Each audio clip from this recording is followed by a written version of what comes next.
Ремзи Константинович, в Абхазии, по-моему, именно в сфере просвещения нет человека, который не знает вас. И вот, значит, вы человек, который увлекается многими вещами, в том числе и фотографией тоже. И вот с начала войны вы на войне, как военный фотокорреспондент. Мне 68 лет исполнится 15 мая.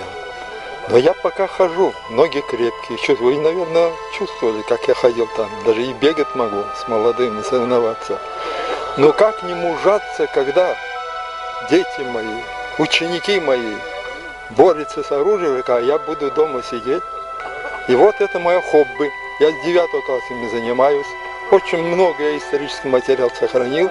И сейчас я хочу оставить архив для вот этой проклятой войны. Чтобы наши дети знали, что война – это ужасно, это разрушение, это потеря близкого человека, это прерванная любовь, это недописанное письмо. Вот и потому нужно все сделать так, чтобы вот этой проклятой войны вообще не было в мире, чтобы люди жили в согласии. И вот сегодня я, смотря вот наших братьев Северного Кавказа, у меня, знаете, еще больше ободрился. С таким народом мы не пропадем. И наши дети, я не жалею, что они находятся на передовом, что они борются вон там. И что я вот тут рядом с ним стою, хотя их не вижу. Что этим самим, мне кажется, их подкрепляю, их дух.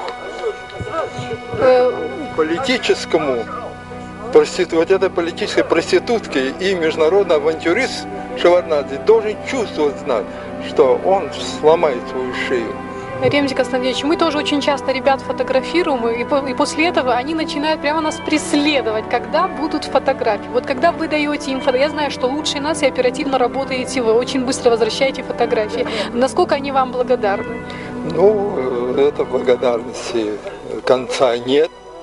И знаете, ну вот человек идет на фронт, пожалуйста, сфотографируй, ну как не фотографировать? И я стараюсь как можно скорее. А то у меня сейчас вот пачка тут, когда вижу, я видим, сами знаете, у них как-то поднимается и дух, и настроение, и, значит, думаешь, что вот о нем кто-то думает, что образ его остался на всякий случай, если человек.